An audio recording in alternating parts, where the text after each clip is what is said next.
What is up, fellow sickos? I am Dan Favale coming at you without my co-host, Mr. Grant Hughes, but it is the third piece of foolish length content we're trying to release for you each week. I will do it solo because I'm going to react to Kenny for real reacting to my trade ideas for every NBA team. I was asked to come up with an idea that every NBA team should propose right now. I think it's probably like a few weeks old at this point.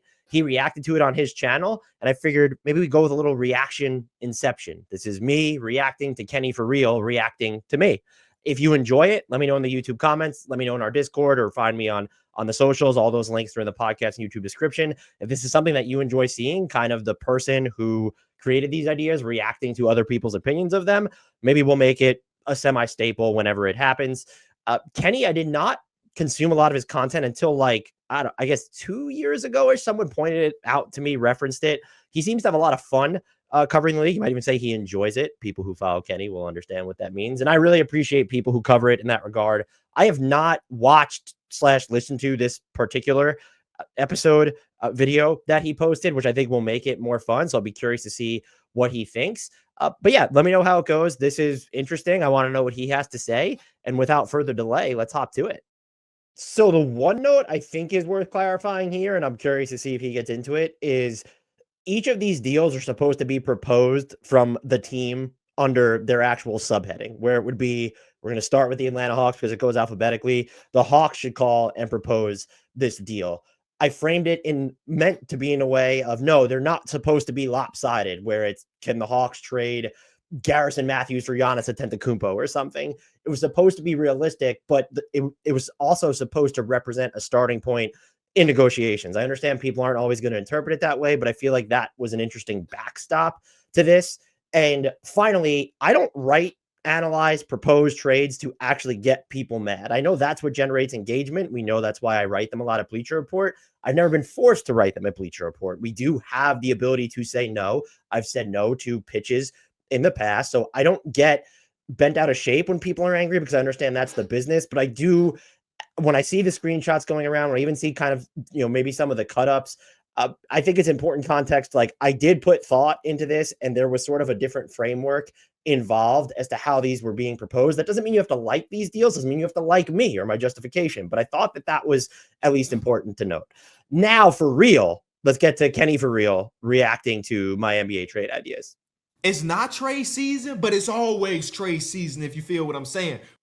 Right off the bat, he's right. It's always trade season. I know some people don't want to consume that content, but everyone wants to talk about trades, maybe with the exception of like immediately after the trade deadline or a week or two when trades can't happen for a while. But Kenny's onto something clearly right there. One trade every NBA team should propose right now. Leave a like, subscribe. Let's get into it with the Atlanta Hawks. So the Atlanta Hawks are going to propose to get Ousmane Dieng and Jalen Williams and one first-round pick that is at least favorable between 1, 2, 3, 4, 5 different teams for Larry Nance Jr. and Vic Krejci. Oh, I mean, okay. Ousmane Dieng is one of those players I feel like a lot of bad teams will be interested in. Not that he's having some phenomenal season. He's actually not shooting the ball very well, but he's young enough. It was a lottery pick that I feel like teams will take a chance on. This is like OKC saying, hey, we have 0 centers for the time being. Larry Nance Jr. is actually having.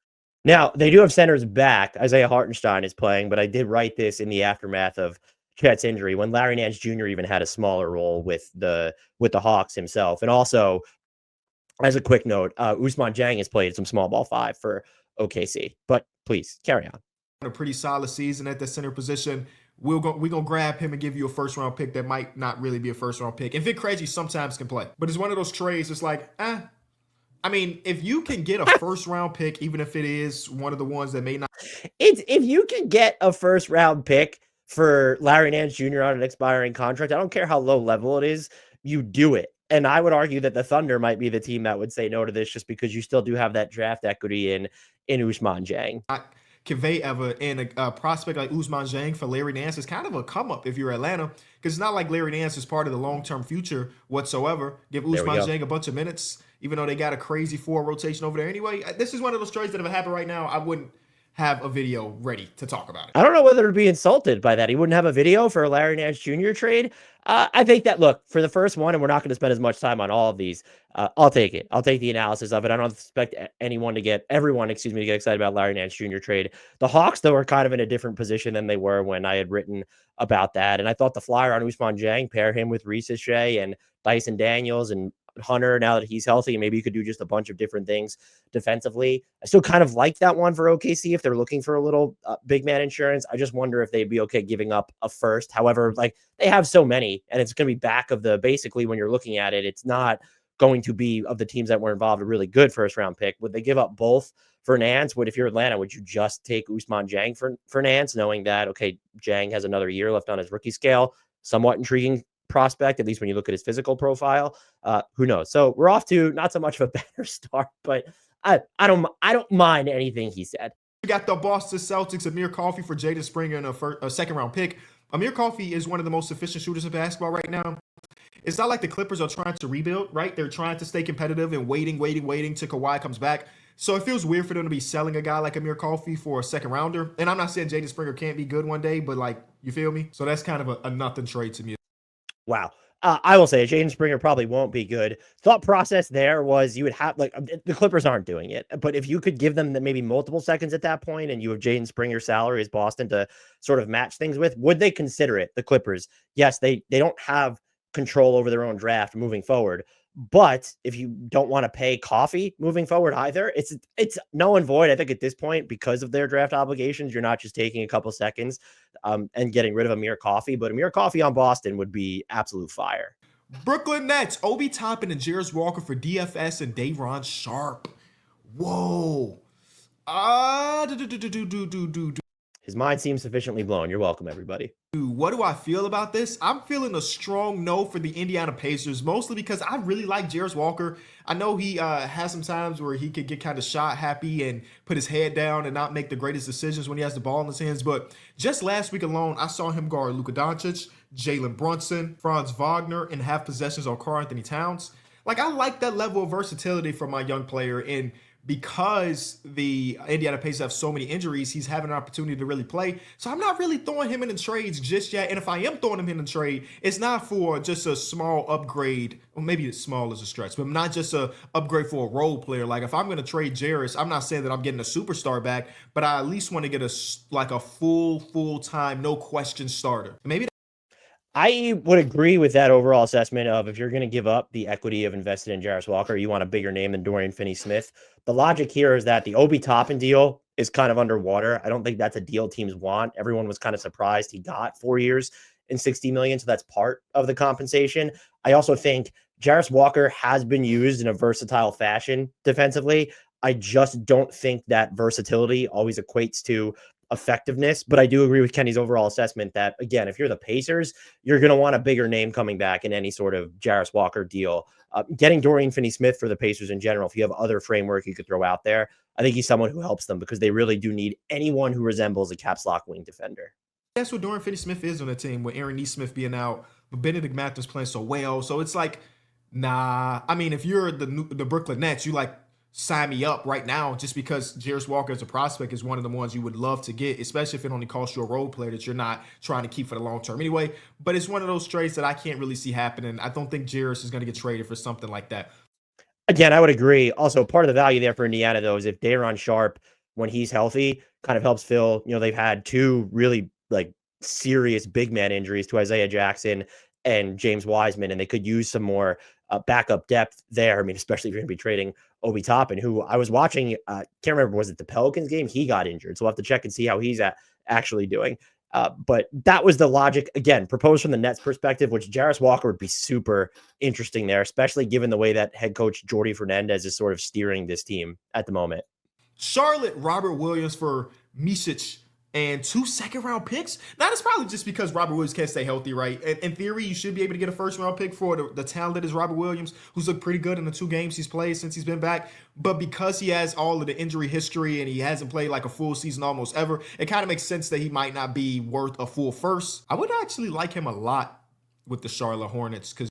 So would I. I mean, they have a ton of front court injuries themselves. and just to give their ball handlers like another sort of lob option, or like even just a big man who is going to give you some passing if you want him to operate out of the short roll.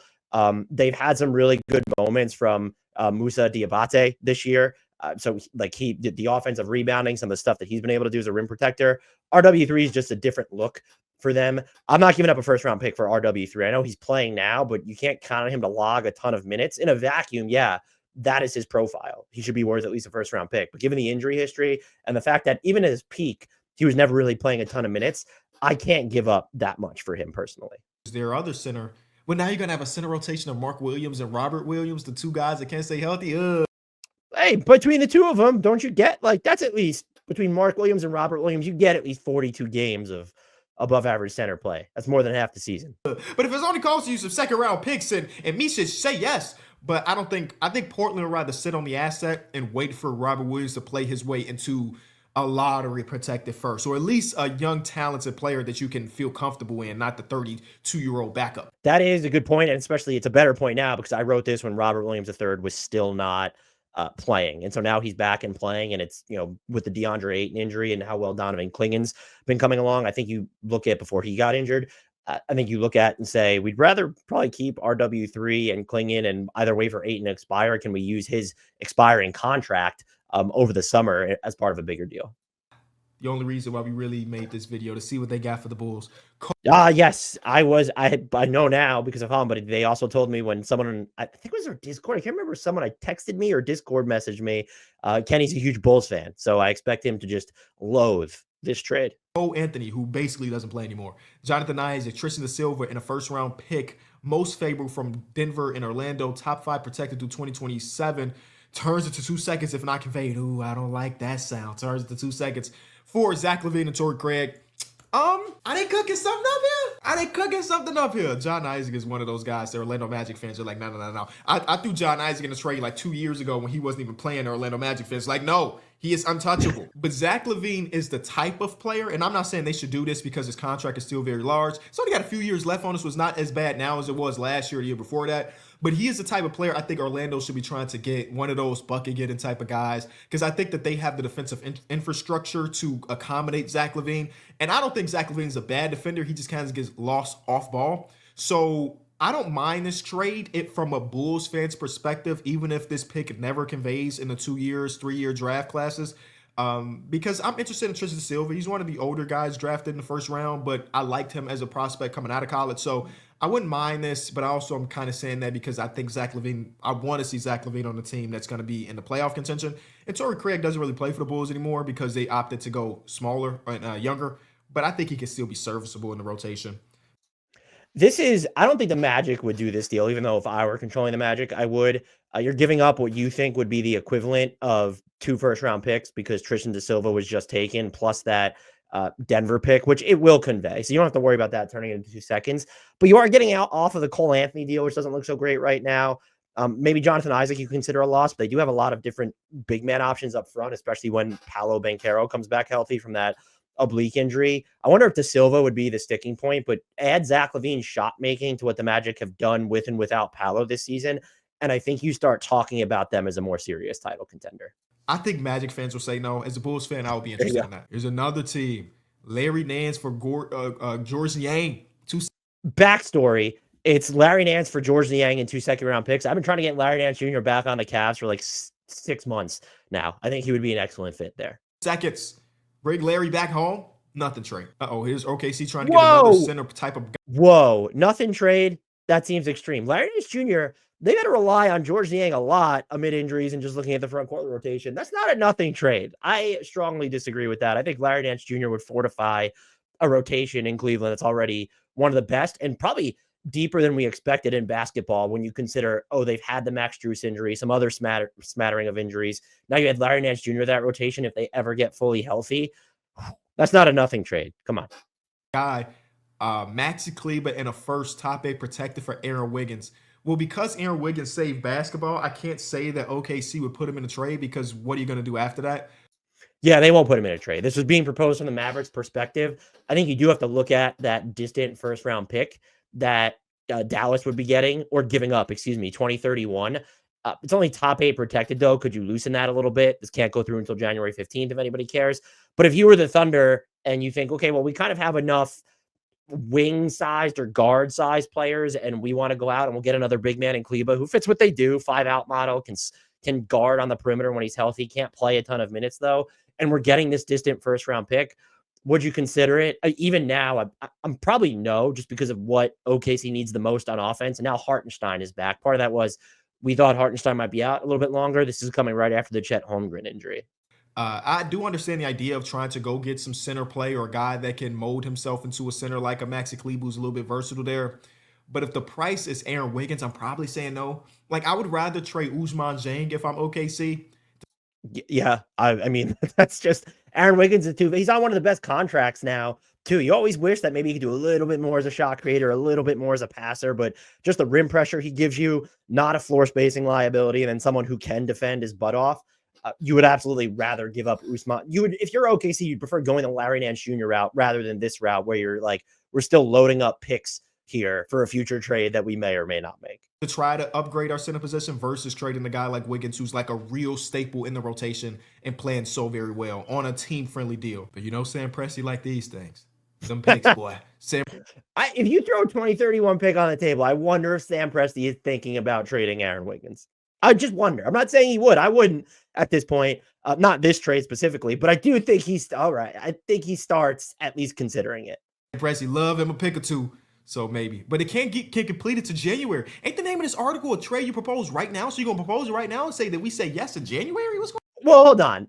First of all, tampering is a thing, and NBA teams are always having these conversations, and so much of the league is ineligible to be traded until after December 14th. So I'd like to defend myself there. I know the title says right now, but I recycle a lot of names in this to begin with, but if you want even less variety, sure. Next time I won't include the ones that can't be completed immediately. Denver Nuggets. The Nuggets were a team I was just thinking about because Zeke Naji is a guy with like $8-9 million on his cap. Like, he is the one tradable contract that they have. What can they get for him? And the answer in their eyes is Cody Martin and Nick Richards. Wow, that's not too bad, man. That might be the highest praise he's given throughout this. I don't know if he's going to mention it, but the trade actually is Cody Martin and Nick Richards to Denver for Zeke Naji, Dario Saric, and 2 first-round swaps. So Charlotte would have the right to swap first-round picks with Denver in 2028 and 2030. I guess you're getting up a first-round pick and 2 first-round swaps. I'm sorry. So not completely a first-rounder. It's a dangerous trade, man, for 2030. That's a long time from now. But, like, the idea is to continue to keep that window open for the Denver Nuggets.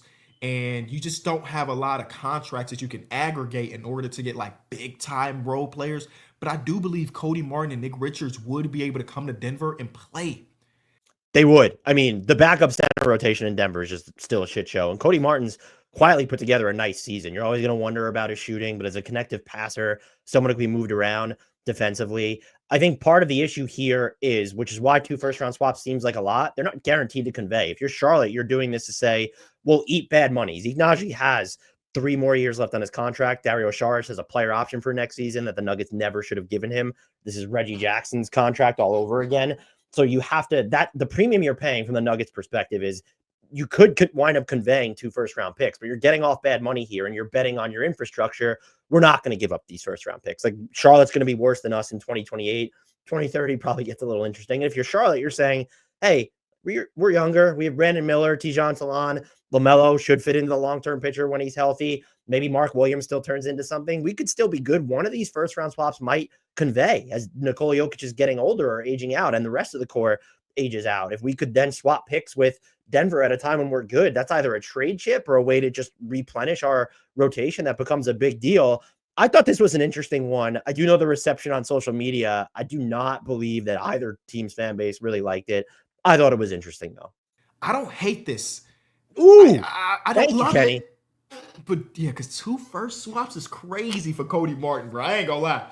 You know what's also crazy? Giving Dario Saric a player option in the year of our Lord 2024. But I understand the idea behind it because you don't have a ton of wiggle room to make the roster better. You don't have any straight up tradable first rounders. Every first rounder that you incorporate in the trade has to be a swap. You have 0 second round picks either. So it's like, are you going to convince a team to great point by Kenny. The Nuggets just don't have second round picks to trade right now. And so that's why you also have to include the first round swaps. I did write that in the thing, but that it's a point that goes sort of under the radar because Denver has given up second round picks in the past, but they used so many of them this past offseason to help get off that Reggie Jackson contract. To take Zignaji at face value, no, you're gonna have to trade some future capital, and that future capital might be a swap or two.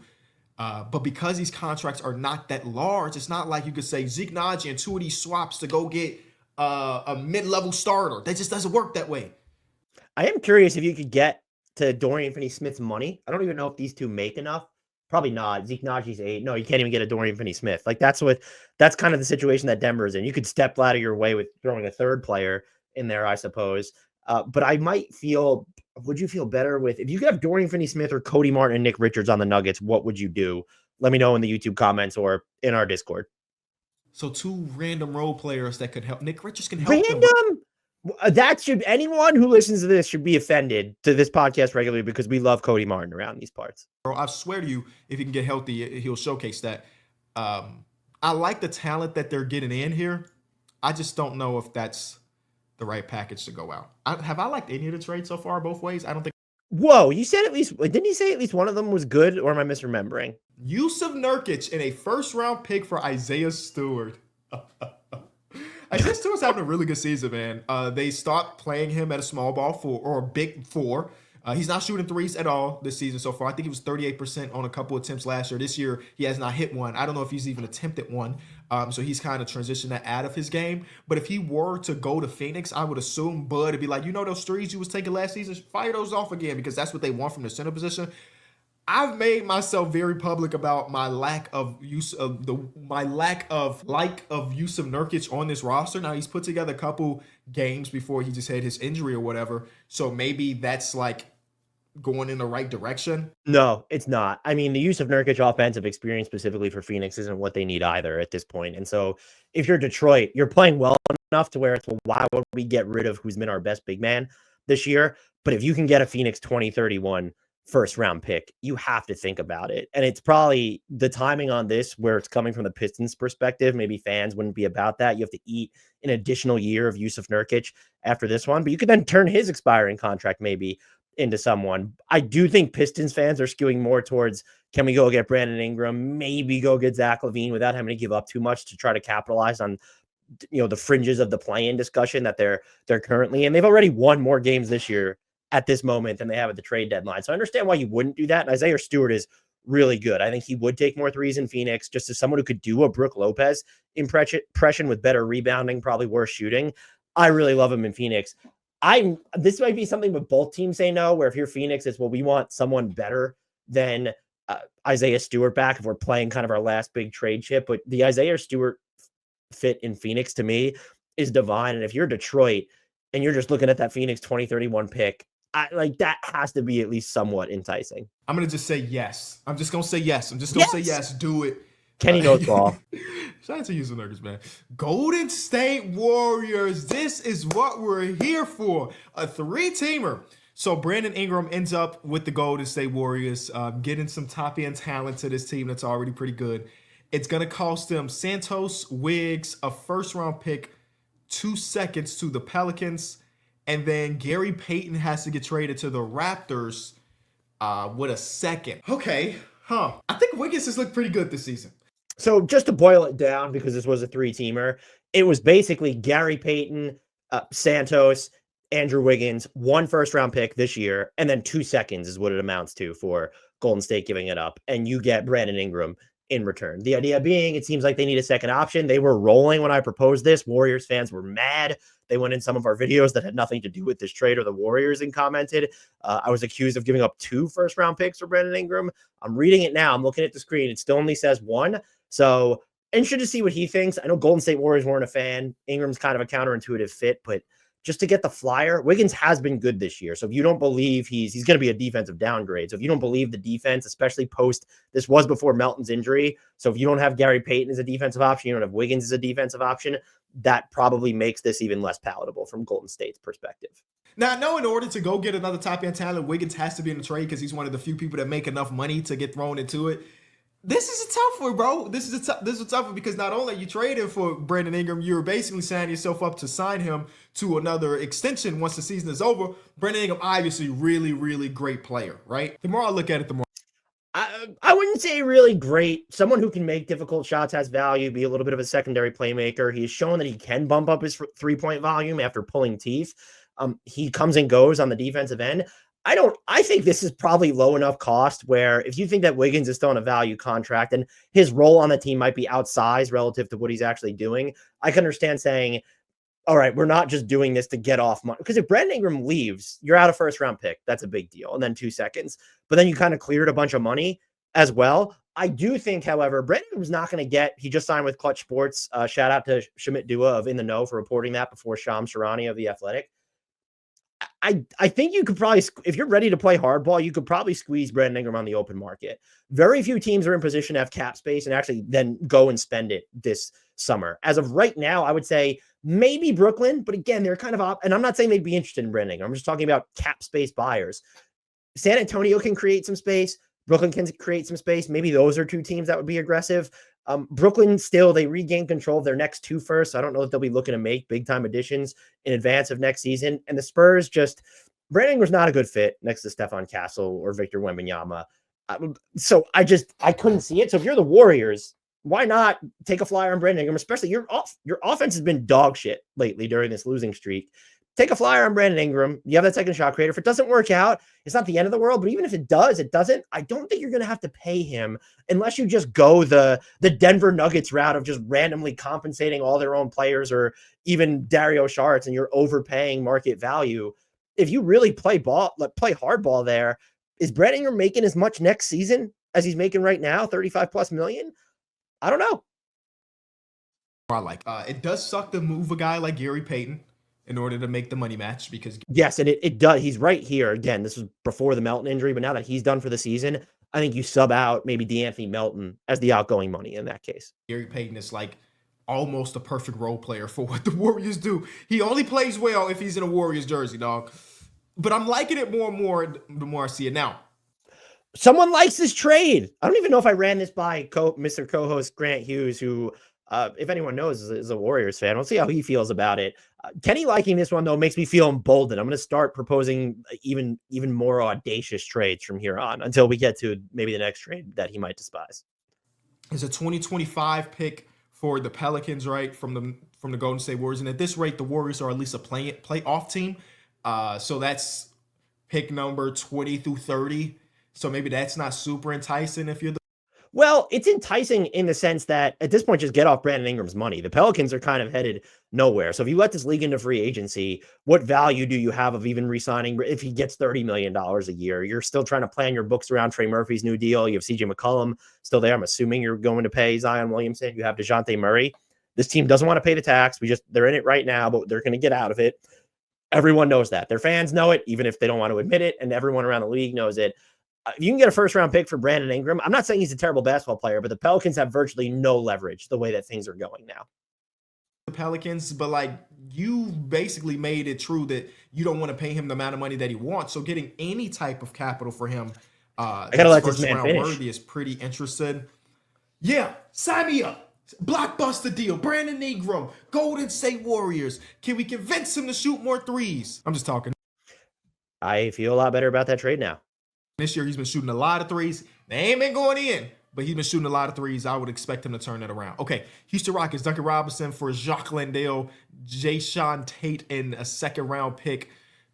I mean, sure, I guess if you're the Rockets, just to get more shooting out there. I was hoping that the Rockets trade had to do with Fred VanVleet or something.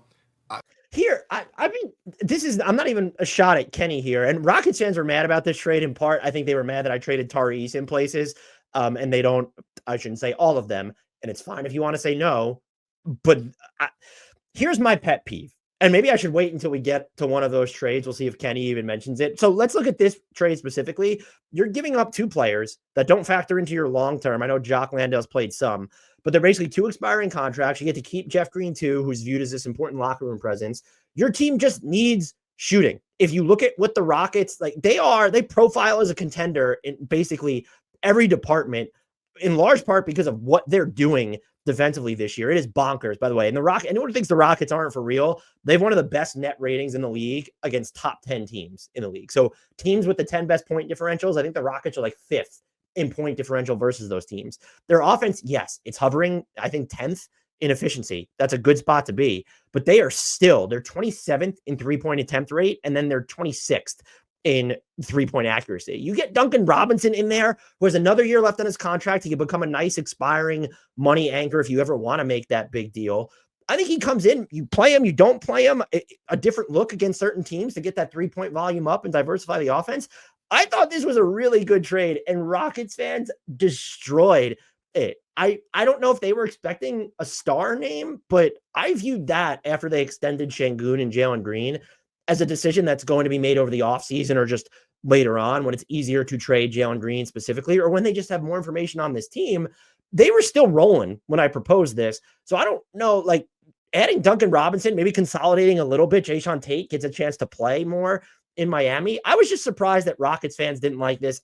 Maybe it's not going to make them a contender, but I feel like the only reason to dislike this would be you want them to make a bigger move. And I just think not that they're too good to do it. I'm waiting on it. You're good enough now to be in the playoff conversation where some even want to say that they're title contenders. Why not kind of fortify one of your biggest weaknesses? And maybe that helps you glean even more information from the players that are already on your team. So the response from Rockets fans, where I'm not really as active on Twitter as much, but if I get tagged, I will see it a lot of time. They were pretty pissed off about this. And that honestly surprised me. Start Amen Thompson. Hashtag it. Next, Indiana Pacers. Haywood Highsmith. Oh, so this is time for the Miami Heat to sail. They trade Duncan Robinson in this trade. Now they're trading Haywood Highsmith in this next one. Which, by the way, it's what the Heat should still do. I know they're playing a little bit better, but it's time to sell in Miami. Is that a spicy take? Let me also know that in the comments, or come in our Discord and answer the question. Is it a hot take, Dad, to just say that Miami needs to move on? And if you want to view Bam Adebayo, Jaime Jaquez, and Tyler Hero as the core, but it's just time to trade everyone else. That's kind of where I'm still at with Miami. For 2 second-round picks, that would be a combo for the Pacers. I can't lie. Haywood Highsmith is a good defensive player. So sign me up if you're the Pacers. I guess if you're saying sale for the Heat, 2 second-round picks ain't too bad for Haywood Highsmith. But, yeah, I don't know if they're looking to... Is this a Kobe White trade? No, he's cut off. Oh, boy, I forgot about the Kobe White trade. Yeah, I mean, it would have to be predicated on Miami just deciding to rebuild, which we know that they don't necessarily do. But if you're going to get... You're shedding money. You're saving your tax bill here because you're not taking back any players. You're just getting 2 seconds, which, by the way, Dallas 2028 second, they have Luka. Like, that's probably with Derek Lively. No, Utah's second in 2027. That could still be a pick in the 30s. Jazz fans would riot if it is, but not nothing. I hope anyone who's watching on YouTube, he looks like he's going through. Thank you so much for watching this video. I gotta go. No, but in all seriousness, obviously the worst trade ever drawn up in the history of trades. All right. Terrence Mann in a first-round pick, top 1 protected for 2 years, and it turns into 2 seconds if it doesn't convey. So, and there's a world where I trade Kobe White for 2 second-round picks, basically. What? Hold on. I get it. Who wrote this article? Was it Me. Steve Ballmer himself? My name the is hell Dan is Valley. going on? And listen, you probably I have dozens of followers. We have dozens of followers on this YouTube channel. It's disrespectful that Kenny doesn't know who we are. So just to clarify, Terrence Mann, whatever on offense, like he could still defend. So if Chicago wants to roll that out there, this is one being proposed from the Clippers perspective. It's fine if Chicago wants to push for more. You're getting a 2030 first-round pick from the Clippers, and it's top 1 protected. So unless they win the draft lottery, maybe you could broker. Let's turn off the protections then. Just the Clippers 2030 or 2031 first-round pick for Kobe White, plus a contract in Terrence Mann that's not, I mean, I guess post-extension, you're not crazy about it, but someone you could move around at least defensively on the wings. I think this is a better trade than just laughing it off, but I take Kenny's point as a Bulls fan seriously because clearly this does not appeal to him. Kenny, in 2030, who knows what the Clippers going to look like? And hey, I completely agree. I'm not about to trade my boy Alec Jacoby White for something that doesn't convey for 5-6 years. And that's why I'm not the general manager of the team, because I would hold on to my pieces like that. Well, I think Kenny's selling him short here a little bit. I think anyone could do a better job than AK and company right now. But he makes a really, and I don't mean to sound shocked here. I've actually enjoyed this. He hasn't liked many of the trades, but this has been kind of fun for me. I'm trying to get the hang of reacting to someone reacting to something I did, though. I'm not someone who likes to be super self-involved or even promote my own work. When it's done in tandem with Grant, I love it. Like, I feel like we're a team. But this just feels a little vain. And we also know that I'm just overly sensitive around these parts. Anyway, he makes an awesome point where if you're running a team, you don't, especially in AK's case, you're probably not the one who's making that 2030 selection. And so objectively, in a vacuum, from my perspective, that 2030 first round pick has a crap ton of value. When you're looking at Kobe White's contract situation, where he's only going to be cheap for another year, then he's going to need a mega deal, probably at a point where the Bulls still aren't good. It still would make sense to me. How much can you get for him now? Now, if you can get something more imminent, a better return than this, that's that's neither here nor there. But a 2030 first round pick as the primary draw will always be a little bit of a problem because teams are going to want something that gives them more instant gratification. And I do recognize that a Terrence Mann wouldn't do that. It's also, I'll loop this back to the Mikal Bridges trade specifically with the Knicks. People were wondering, why would you give up so many draft picks for a non-star? It was a valid question. I'm not about to poo-poo all over it. And obviously you could poo-poo all over it given how Mikal Bridges has played for a lot of this year, but they didn't send out any usable bodies for the Nets. No cornerstone prospect. It was Bojan Bogdanovic as the outgoing salary, then a bunch of sign and trade witchcraft, thermatology that they did to make the math work. When you're not sending out any players, teams like to get back something immediate. So you were getting draft equity, but when there are no players attached or no one you view as someone to monitor, I do think that inherently ups the cost. Or in this case, let's say you can use the 2030 first rounder as the primary draw. You need to figure out a way to include something else that's attractive to the present for Chicago, not just to appease the fan base or in this case ownership, because we know Chicago's ownership is just dumb as hell when it comes to this. But like AK and co, they're not going to be the ones making that pick. And so I understand the hesitance to say, well, let's just accept that to move what is probably their most valuable. Like, who would be the more valuable trade asset on this team other than Kobe White? So I do understand Kenny's disdain for this deal. Hey, yeah, trade it. Sign me up. Done. Send this to Adam Silver right here, right now. Big Vooch, man. Big Vooch has been playing really good basketball. If you have.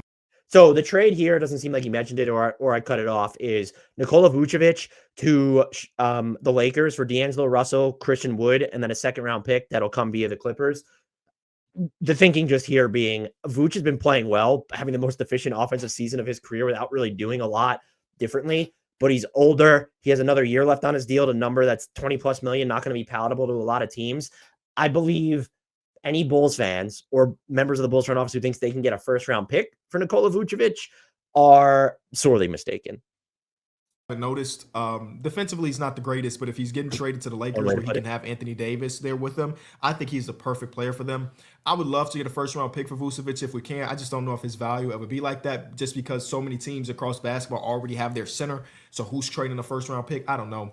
I actually hate this trade, but I love it at the same time. Mostly love it because Vooch gets to go somewhere where he can play to compete a little bit. I hate it because we don't really get anything from it, but sometimes you just got to bite the bullet and say, hey, we're trading a player. We're not getting anything back that we like. It's cool. Grizzlies. This is interesting as he moves on to the Grizzlies really quickly is the Lakers defense has been so bad that I don't think you could just say, well, let's put like Vooch will grab rebounds at least. So that might free up Anthony Davis a little bit, but just having Anthony Davis around him, this might actually be one the Lakers say, oh no. So we're giving up someone who's more of a shot creator, table setter with D'Angelo Russell. You can run some stuff through Vooch, but now your two of your three primary offensive hubs are big men on that team. They might not be crazy about it, but you don't have to give up a first round pick and you've been in the market for a big man. I still think they would do the trade. It's DeAndre Hunter and Vic Krejci for Brandon Clark, John Conchar. For some reason, Brandon Clark is like, in my mind, like a Nick Collison type of player where he's going to spend his entire career in Memphis. I don't know how true that is. I don't know if they see him like that. But if you're saying no, DeAndre Hunter is just one of those players that it's hard for me to gauge like who he is as a guy. Sometimes he looks he can have a 20-game stretch where you're like, oh, snap, he's shooting 40% from three and he's averaging 16 points. And I'm watching him play and he gets lost on the court still, even with me saying that. But if it's costing you 2 second-round picks and some stuff, I guess it's not that bad of a trade. And y'all know I love when Vic Krejci end up on a good team. I'm not doing that if I'm Atlanta, just to be clear. The full deal being DeAndre Hunter, Vic Krejci for Brandon Clark, John Conchar, and 2 second-round picks, one of which is Atlanta's own. I don't want necessarily Clark's money on my books if I'm Atlanta. He continues to be in certain pairings on the Grizzlies, he's going to be a net rating darling, and he probably has their highest net rating swing overall.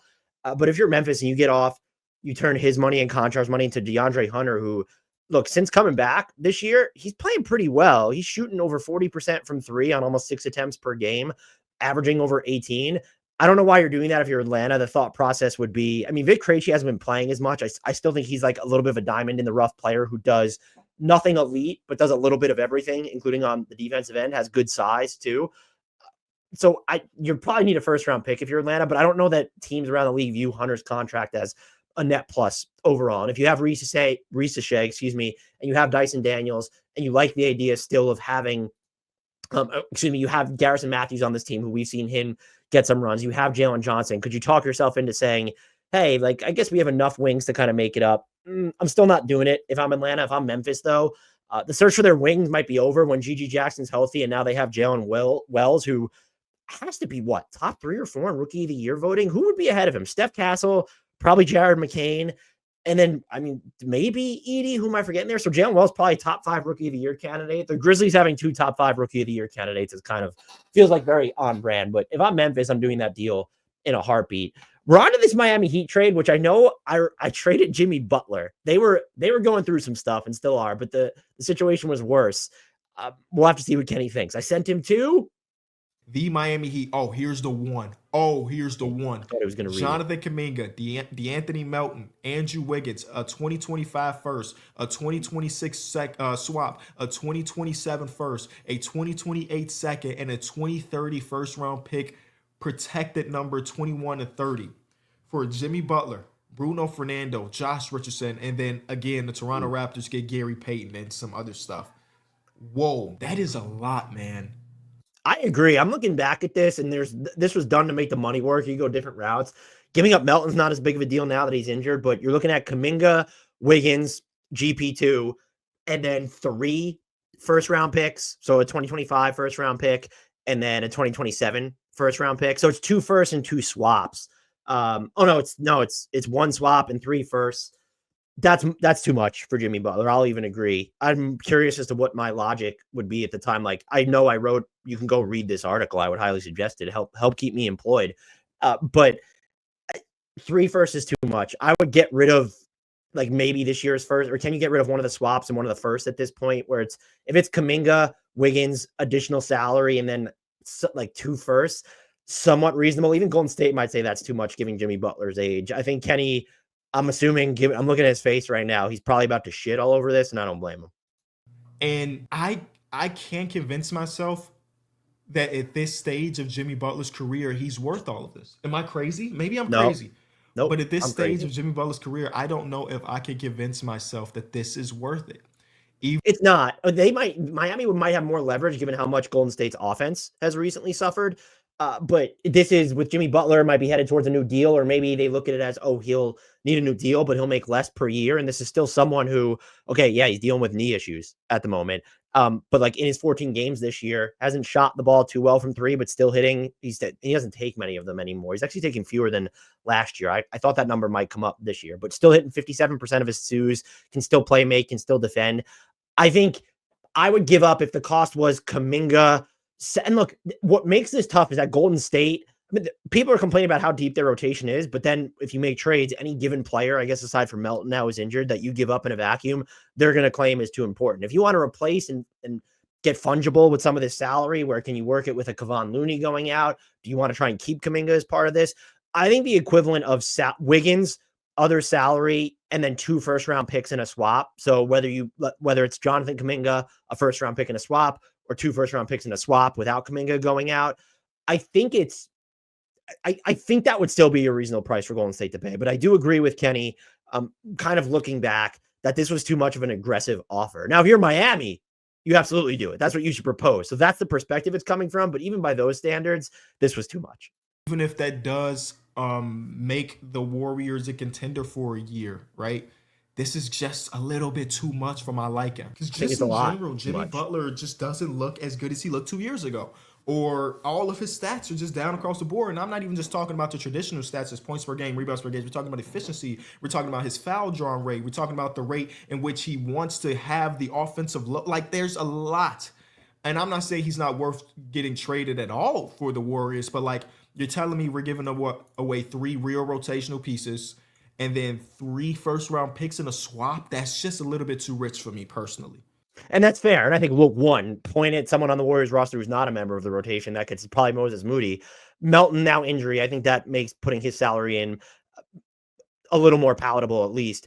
It's too much, though, in a vacuum. If it's when you look at it through the lens of Wiggins, Kuminga, 3 firsts, and a swap, I think if you have to include Kuminga, if Miami's insisting on that, I'd probably still do it. I'm not as big of a believer in Kuminga as some others are. If it's Wiggins, Kuminga, a first-round pick, and a swap, and then you're going to have to throw money in to make the math work. You can choose the contracts then that you want. But if you compare Jimmy Butler with Draymond Green and Steph Curry for the next 2 to 3 years, I really do believe you can make stuff happen. And Golden State's defense, hellfire as it is, you put Jimmy Butler in there, kind of, I guess, in place of Andrew Wiggins. I'm trying to figure out a way to keep GP2 in that scenario. But I do think Jimmy Butler could materially help Golden State.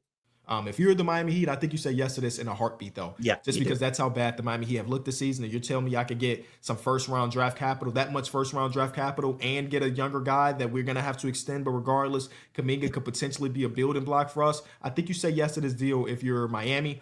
I don't love Kuminga in Adebayo, though. Golden State Warriors. The Bucks. Whoa. Dylan Brooks, Tari Eason for Chris Middleton in a first. Hey, I'm going to get out in front of this because this was the trade that Rockets fans, or one of them, were just so angry with.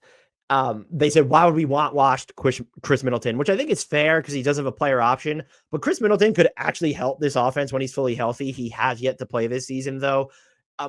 But a 2031 first-round pick, which had top 1 protection on it, you could try and pull that off. If you're getting the Bucks' 2031 first-round pick, that's the genesis of the value. Maybe that's not enough. Tari Eason's played really well on defense this year, not hitting as much of his threes, and I don't think he's maybe branched out his offense enough. I get why you don't want to trade him. But if your goal is to turn around and trade for a star, I think you can ask the question, this is moving forward, what's more valuable? The Bucks 2031 first-round pick or Tari Eason and Dylan Brooks? I think the answer probably still is Tari Eason and Dylan Brooks. And again, this was being proposed from Milwaukee's perspective. I will never expect fans, casual, religious, whatever. I really try not to insult whatever stereotypes we want to throw at fans and how they want to follow the league. However you want to follow the league, enjoy the league, I think you should. But I do think that we all should probably understand the value of a distant first-round pick a little bit better because I really do believe that there's going to be another one where it's like, why would we want KJ Martin's ass back on this team? And you're just not even going to mention a distant first-round pick coming in. I think it's a Clippers pick. That's why I wish this changed. I'm not expecting Rockets fans to like this trade. And in retrospect, I thought Middleton might be playing by now. So I thought this trade might look a little bit more attractive. Look, I really do believe he could help their offense. Anyone who is not, if you're a Rockets fan and you haven't watched a lot of Bucks, like that dude's been so important to basically every single playoffs, even the ones they've bowed out early and played super well. He won't cannibalize touches from anyone else. You have the defensive infrastructure to insulate him because he slipped there on that end. But he's injured, owed a bunch of money the season after next. I understand why Rockets fans didn't like this. I would just like to note, I'm not saying I'm right all the time. I try to own up to my mistakes or when my opinion diverges and it proves to be wrong. Hashtag I was okay with the Timberwolves. I talked myself into this Timberwolves trading Karl-Anthony Towns. Take some mea culpas for that now, why don't we? A 2031 first-round pick, even if you don't think your front office values it, for the Rockets specifically, you add that to some of these Phoenix picks that you have now acquired just with your other stash of assets. I let's not underestimate the usefulness of it is all I'll say. So we be talking about this a lot. The Bucks have not looked amazing this season. Which, by the way, the other thing I have to note, the Bucks have just rattled off a bunch of victories. The defense looks great. They might say no to this deal because they're looking at it through this lens and saying, okay, this gets us younger, more athletic. But our problem right now is probably offense, where you want another primary shot creator to where that's not, Giannis isn't the typical, when you look at the directionality of how he plays basketball. Like he has the mid-range going this year. He can get going downhill. He has more counters.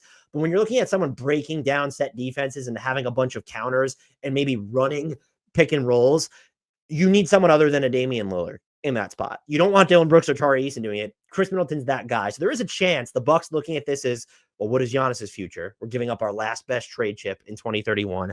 And we're trading someone who won a title alongside Giannis, who we think fixes what is our biggest issue right now. There's a chance they say no to this as well. Just want to point that out. is the tradable piece that they have? And the real answer was they have a pick. Nobody's probably going to want Brook Lopez other than the Lakers, but if you're trading him to the Lakers, what do you get it back that helps Dame and Giannis right now? Nobody really wants Bobby Portis that's going to bring you anything back. So it's like, is it Chris Middleton? And then here we are with a trade that is Chris Middleton oriented. The problem is you cannot break up Tari Eason and Amen Thompson. So I think that's an automatic non-starter. Which, from the Rockets' perspective, those two they're wreaking havoc. I'm curious to see how many. I think the Rockets probably have like 3 or 4 all defense candidates at the moment. Dillon Brooks, Tari Eason, and Amen Thompson. And you could maybe throw Jabari. I know people have been a little bit down on Jabari Smith Jr.'s offense at points this year, but he's still really important defensively to them. But I totally understand why the Rockets wouldn't do this. I would be curious. Bucks fans, I want to know if you would do this trade. Dillon Brooks and Tari Eason for Middleton and your 2031 pick. For the Houston Rockets. But if we look past that, this is the type of trade I will be trying to get for Chris Middleton. Just like, yeah, we're trading away a guy that could be an all-star, and in the postseason last year showed us that all-star thing could still be a case. But we want to trade him away from some depth pieces to potential starters for one starter. But look, they did sign Jay Crowder too since this published. So they're clearly thinking alongside those lines. This was kind of before they pulled the AJ Green and Andre Jackson Jr. buttons, and Jackson, Doc Rivers has a short hook with him, but he's defended really well. I actually think Green is defended pretty well too. I honestly wonder. The Rockets fans will probably be mad at this. That's fine. They don't want to trade Tari Eason. I get it. They've been mad at me in the past for sending him to different teams. I just think he's someone that every team should want. And you look at the Rockets structure their team, what they need most, the paydays coming up. That's why I'm thinking alongside those lines. If you think Jabari Smith Jr. is more likely to go after the Şengün extension, I'm not going to fight you on it. I'm very curious to know if Bucks fans would do this trade, though. I really do. If you're, again, watching, listening to this, let me know. I don't think the Houston Rockets are interested in this whatsoever. I agree. I do believe that Dillon Brooks could potentially be moved, but like Tari on top of that would just be too much, I believe. Minnesota Timberwolves get Delano Ben. Well, Delano just lit them boys up last night when I was watching for PJ Dozier and a second-round pick. All right. Whoa, hold on. He's going to blow through this. Delano Banton's been balling out for Portland, and Minnesota desperately needs like some type of other game manager. I guess that's not Banton's forte, but just as kind of an alternative to, well, can we play Rob Dillingham in these moments? I think Nickeil Alexander-Walker's been playing well enough, but he's just not a point guard. I haven't loved some of the situations they've put him in, mostly earlier in this season. If the Timberwolves got Delano Banton, I really think that would be like a coup for them. But I understand why you're going to skip over that, Kenny. I get it. The Pelicans, another Brandon Ingram trade. This is Brandon Ingram to the Memphis Grizzlies for Brandon Clark, Marcus Smart, Vince Williams Jr. and a first-round pick, top pick protected through 2027, turns to 2 seconds if not conveyed for Brandon Ingram. So that puts them in a world where it is Ja, it is Bane, it is Ingram, it is Jaren, and it is Edey. I kind of like that 5 a lot. Sometimes I do watch them and say that they need a little bit more spice into their creation. They do. I mean, look, their offense is in like the top 6 or 7 right now, but they still struggle in the half court outside of the offensive rebounds. Like, this is once again a Grizzlies team whose offensive success, even for the most part, when they've been healthy, which they always seem to be banged up. This is probably the healthiest they've been in quite some time, and they're still just missing dudes. But you're looking at, okay, they're 5th in points scored per possession. That's really good, but they are still around the bottom 10 in half court efficiency. Now, they do a good job of generating second chance opportunities. They're not hyper efficient on those plays right now relative to the rest of the league. And so Brandon Ingram would give you another shot creator. And if it's costing you Marcus Smart salary, Brandon Clark salary, and then the Vince Williams Jr. and a first of it all, if you're the Pelicans, you just do this. Like, it's time to get off the Brandon Ingram money. Now you have money on the books for next year on Clark and Smart, but to get a look at Vince Williams Jr. as well as an additional first round pick, you do it. Just the situation you're in is New Orleans. If you're Memphis, maybe you push back and say, we don't want to give up the first, or we don't want to give up Vince Williams Jr. Maybe you could work it that way. They would be a team where, like, if this is the cost, or if you could get it down from, let's include somebody else other than Vince Williams Jr. here, I could talk myself into Memphis doing this and saying, even if we don't re-sign him and let him walk, it was worth it. Like, Clark can be a good player, but the Smart trade has kind of gone awry for them. He's had better moments since he's returned to the lineup, but I don't love the fit in Ingram, but it would, for this cost or a little bit less, I think it would be an interesting flyer for Memphis. Their offensive creation, I think Brandon Ingram can provide that. You are committing a lot of money to that core, though, because you already have Jaren and Bane and Ja locked up, and then you're going to have to lock up BI. Maybe that's not a problem. Maybe that is a core that you're willing to go with. Probably not. Jaren Jackson Jr. is going to be coming up on a deal. You've paid Bane, you paid Morant, like he mentioned. You're going to have to start paying some of these cheaper guys at certain points too. A Vince Williams Jr., a G.G. Jackson, even a Jalen Wells as a second round pick. I'm looking ahead for a year, maybe two. It's tenable if you look at it as okay. As of right now, like it's not changing the math of their salary structure at all by trading Clark and Marcus Smart. Could you float it for a year and then maybe try or two and stomach it if you're good enough? I think as a flyer, if I'm Memphis, I'd still just be interested to see what it would look like with Brandon Ingram. The Marcus Smart thing didn't last very long. I mean, I don't know if I've seen it at all for more than 40 minutes in a season or two. Vince Williams Jr. is a really good prospect to have, but he hasn't been able to play this year. Yeah, Vince Williams Jr., by the way, he's like 6'4", but he's a wing, and he can give you some like point guard stuff, which is, I mean, yes, you have Scottie Pippen Jr., you have John Morant, you have Desmond Bane, but on this team with the amount of injuries that pile up and how topsy-turvy, I would say, to put it charitably, Marcus Smart has been, that's not giving up. That's not nothing to consider. But again, you're getting Ingram, who provides the creation in theory that you're losing in Smart and a healthy Vince Williams. I don't mind this trade, I don't think. Nice. I don't mind this trade. The Knicks, Toumani Camara and Robert Williams for Cameron Payne, Mitchell Robinson, a first-round pick via Washington, top 10 protect. He's got some protections on him regardless. Let's trade one injured center for another injured center. RW3 ain't injured no more, Kenny. That makes this trade a home run. I think it will be hard to convince Blazers fans to trade Toumani Camara. I agree. Blazers fans were pissed about this too. He's leveled up on offense, I think, and he is still, I really hesitate to say this because I'm guilty of it as well, just throwing around these terms like star or in this case 5-position defender. Toumani Camara is like a 4.5 position defender, and he's been hitting his threes this year, and he can do a little bit of work going downhill. If you were getting Mitchell this was RW3 was injured at the time. If you could say that Mitchell Robinson was going to get healthy and you're getting that Wizards first round pick, now will it convey? That's a big question. I'm not doing this if I'm Portland, but Toumani Camara being an excellent fit on the Knicks. That's someone I think you could sub in closing lineups if you decide we want to play small and Cat can't be there, or more likely if Mikal Bridges is not holding up. I never thought I would have those words in there. Or if we want to go to a different look from Josh Hart, excuse me. I guess it gets iffy from the Knicks' perspective too, though, I think Robert Williams III could play with Cat. Probably could play at his peak, though. You want him playing fewer minutes than a healthy Mitchell Robinson, but he's more dynamic offensively.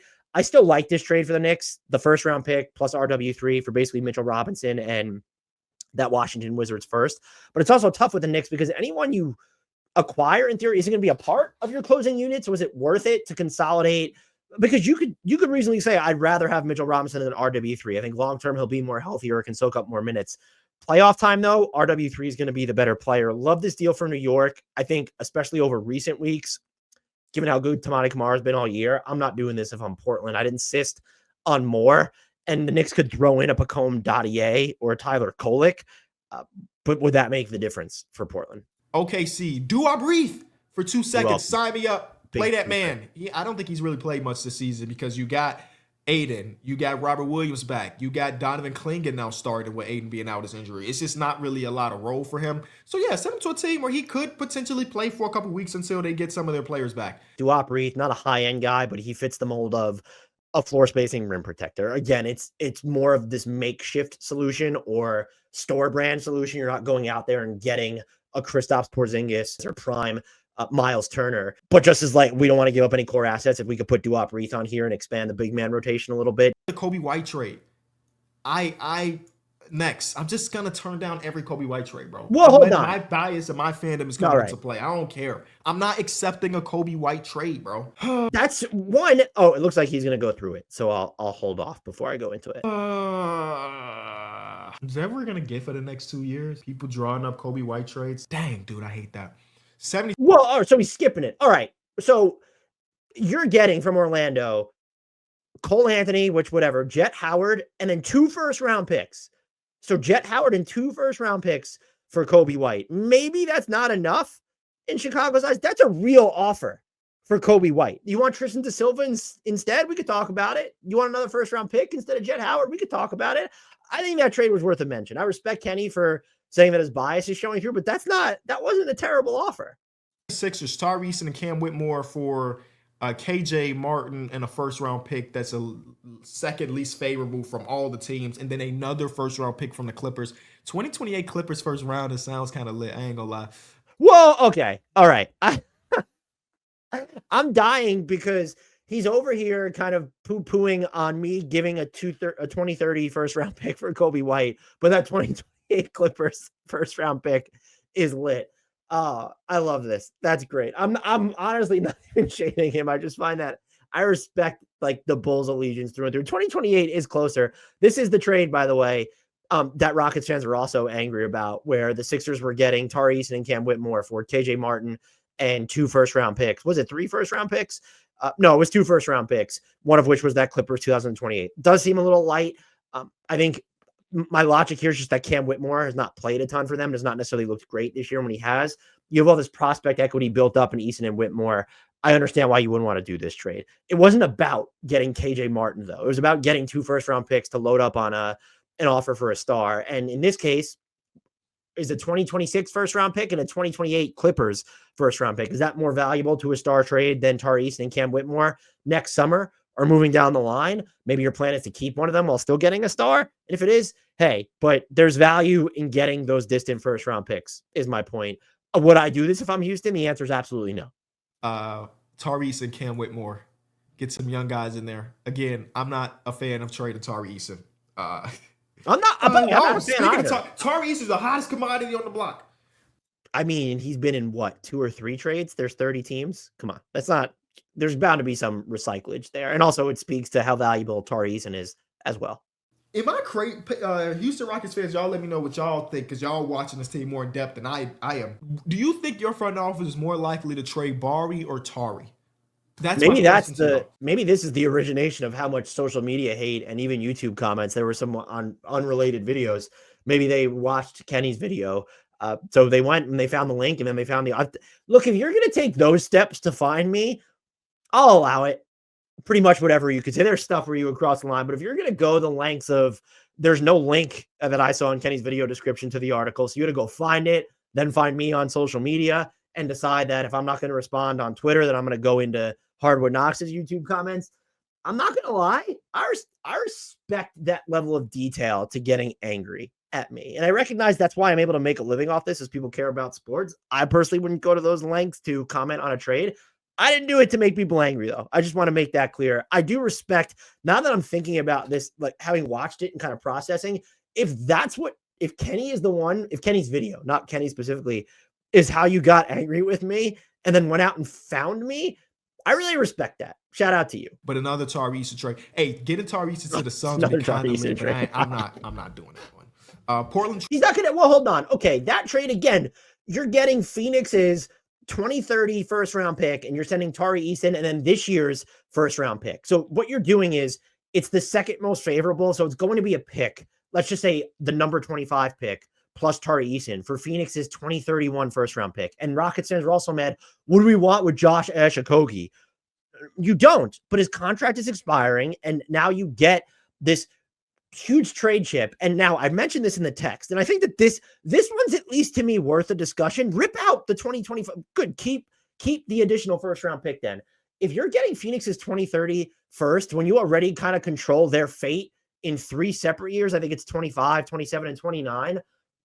That's like you want Devin Booker or Kevin Durant? Like, you got your ammo right there. I don't love Kevin Durant I love Kevin Durant for every team. I'm not giving up a ton though for someone his age, but for a Devin Booker, like, that was also part of the calculus here, where it's you now just control so much of Phoenix's future that when they blow it up, they have no choice but to come calling to you first. And I think if it's Tari Eason for Phoenix's 2031 first round pick, I think it's at least worth a discussion.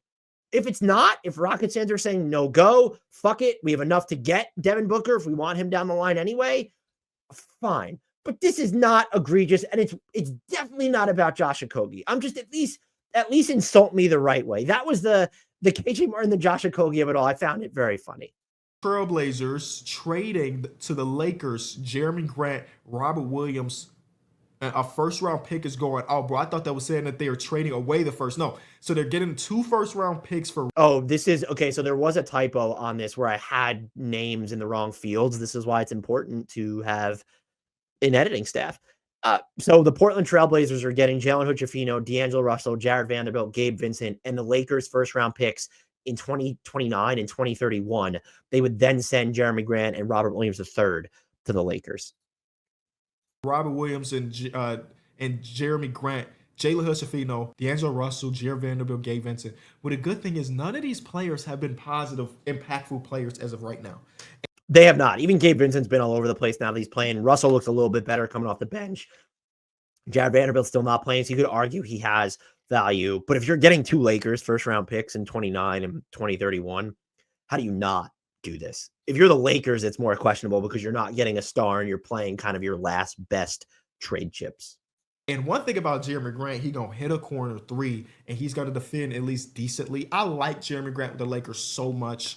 Is it worth trading 2 first-round picks for these 2 dudes? Maybe, because it allows Brandon Ingram. It allows Anthony Davis to move over to the 4, which is what he's been wanting to do, even though he's been dominant at the 5 right now. But also, Robert Williams is not the type of dude that needs to warrant a starting spot, so maybe he's just taking the Jackson Hayes minutes. So this allows you to do some stuff like Reeves, James, Hachimura, Grant, Davis. Let Bron be a point guard. Well, we got to throw Dalton Connect in there. You go Davis, LeBron, Grant, Reeves, and Connect is the lineup. That's still pretty good size. And I think Rui could be really good on offense. He's not going to give you a ton on defense. Dalton Connect's not going to either. But if you have AD, and yeah, that's probably a little bit light on defense. We got to fit RW3 in there somehow, though. So forget Dalton Connect. Let's go super big.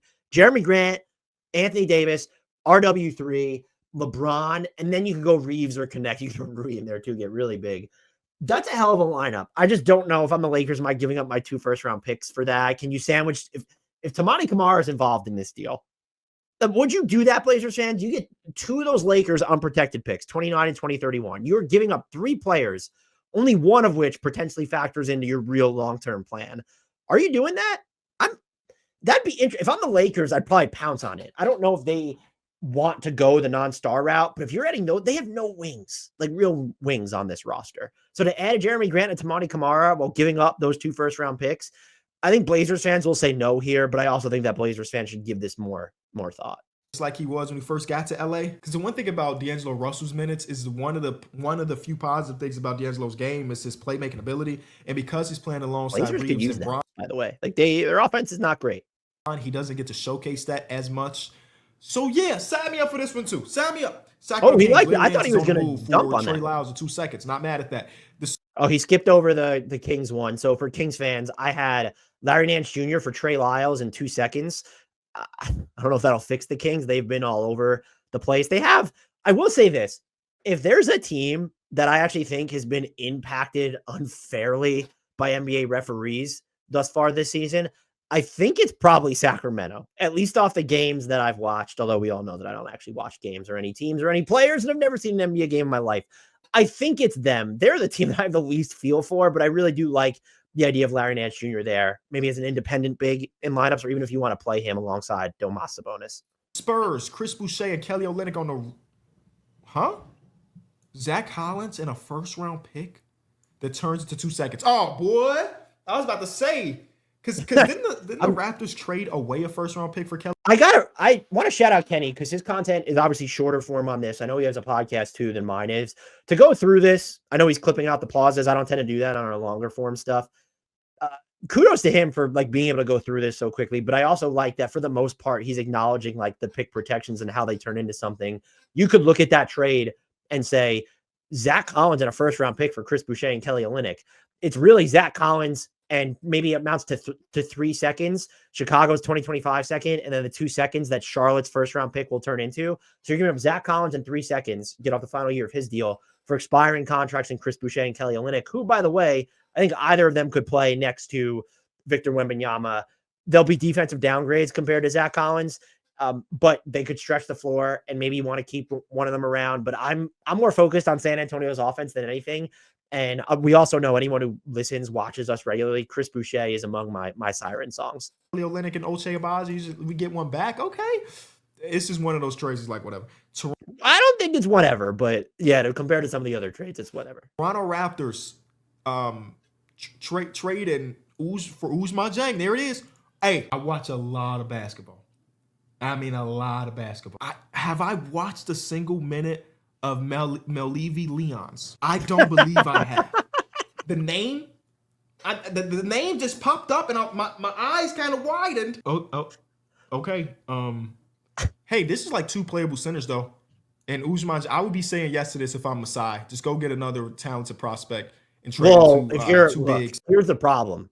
If you're Sam Presti, you're really gonna give up on Leons, I don't know if you could do that. That was like the Thunder are so impossible to make trades with if they don't want to give up core players because they have all these draft assets, but like all their salary matching tools, they're not expendable big. And so you needed to find another player to kind of throw in here. And it just helps that Leons is like a contract that's technically on the books, even though it's not guaranteed. That was kind of like, that's the thought process there. And it was go choose your big, Chris Boucher or Kelly Olynyk, just to kind of fortify your rotation. Again, you have Kenrich Williams, you have Isaiah Hartenstein playing, Chet Holmgren will come back. But if you were in the market for just another big man look, are you going to give up Ousmane Dieng for that? He was drafted pretty high. He really does. There's a feel there on offense. I know I might have said in the offseason that I would be selling my Ousmane Dieng stock. I'm still sort of clinging to it. I'm bag holding my Ousmane Dieng stock. That, solid. They're all right, but they're not part of our long term. Chris Boucher is a lot older than what you think. Utah Jazz, Cole Anthony. Yes. So, okay. So, I was talking about Zach He's excited LaVine about Cole as the Anthony? type of mode of player I want in Orlando. Colin Sexton kind of fits that as well. He can score, man, and he's a talented guy who puts it all on the table every single game. Is he worth your last first-round pick and a future first-round pick? Maybe not, but I wouldn't be. That's interesting. So the Zach trade, since he didn't go through it, Cole Anthony, Tristan da Silva, and a 2026 first-round pick. I think I guess if you're really high on da Silva, I get it, but there are other permutations there. Then you include Jet Howard. The problem is Utah needs wings more than they need first round picks. And so I'm insisting on da Silva, especially if I'm eating Cole Anthony's money. That contract has not aged all that well for Orlando. When you look at sort of their playmaking and initiation ranks, the fact that they're 20 games into their season and he's not playing a ton or consistently, are they just out on him? It does seem like it. So that has to be caked into the value of any trade there. But I love the idea of Sexton where he kind of bridges. They need shooting and an initiator, and he's neither the best of both, but can provide both. I do recognize that a lot of his initiation or playmaking is going to come when he's going downhill. And maybe they want someone who's going to be, well, can they make more complicated decisions out of pick and rolls or just more reliably draw 2 to the ball coming around screens? Sexton needs like a good level of spacing to work with to really unlock his playmaking. Do the Magic provide enough of it? I think this is still a cost, though, I'm giving up to bring him in. Mad at this one at all. Call it into the league office right now. And last trade. Yes, he liked that one. Marcus. Sorry, I spoke over him, so we'll go to the Washington Wizards one, which will be the final one. The Wizards get John Conchar, Marcus Smart, Vince Williams Jr., and a 2025 first-round pick, and they're sending out Kyle Kuzma and the big one here, Patrick Baldwin Jr. Smart, Vince Williams Jr., and a first-round pick for Kyle Kuzma and Patrick Baldwin Jr. Another way to just get some more creation out there for the Memphis Grizzlies. I don't hate it. Is Marcus Smart about to do that for the second half of his career or the last part of his career? Just get traded here or there. Is that the fate of Marcus Smart? That would suck, I'll admit. I don't think I'm doing this if I'm Memphis. I'd prefer Brandon Ingram to Kyle Kuzma, who's been chucking this year. But I think in a different type of environment with a deeper, more established pecking order, you would see him rein in his game and be more of a play finisher. And I think he has improved a pretty good deal defensively when he's locked in. He would work in Memphis. I mean, you're getting off the Conchar and Smart contracts, but for Vince Williams Jr. in a first, I don't know if I'm doing that if I'm Memphis. I know that I'm the one who wrote this, but this is being proposed from the Wizards' perspective, which I'm jumping on this because maybe you can rehab Marcus Smart's value a little bit. And Vince Williams Jr. is a hell of a prospect for them to get. You all of a sudden just have a bunch of defensive talent in there with Bilal Coulibaly, Keyshawn George can defend pretty well, but even Bub Carrington having nice size. But if you said no to like 2 raw first-round picks last year for Kuzma, are you saying yes to this one while taking on Smart? Maybe not. I still think I'm doing it, but that might say more about how I feel with regards to Vince Williams Jr. I don't know. Right, it's a lot of trades. I guess he's done there. He didn't know about that one. Didn't seem to like my final trades there. That was fun. Let me know if you like this. Might be a little bit choppy as sort of a first-time run-through, but shout out to Kenny for going through the work and providing me with a way to, I guess, give you over an hour's worth of content. Until next time, and as always, please remember to subscribe wherever you consume us, Spotify, Apple, YouTube. Comment, help the algo love us back. Hit that like button, tell people about us. We appreciate all your support. Check out our merch. That's the best way to support the show. Promo code Sicko Mode at our store. Link is in the podcast and YouTube description. It will get you 20% off your order. Anything you're getting, however much it is. Thank you once more to everyone. And until next time, I'll leave you with the shout out to the one, the only, the indelible, the untradeable, and not just because he's not in the NBA, but he is a superstar who will eventually wind up back in the NBA, Mr. Frank Ntilikina.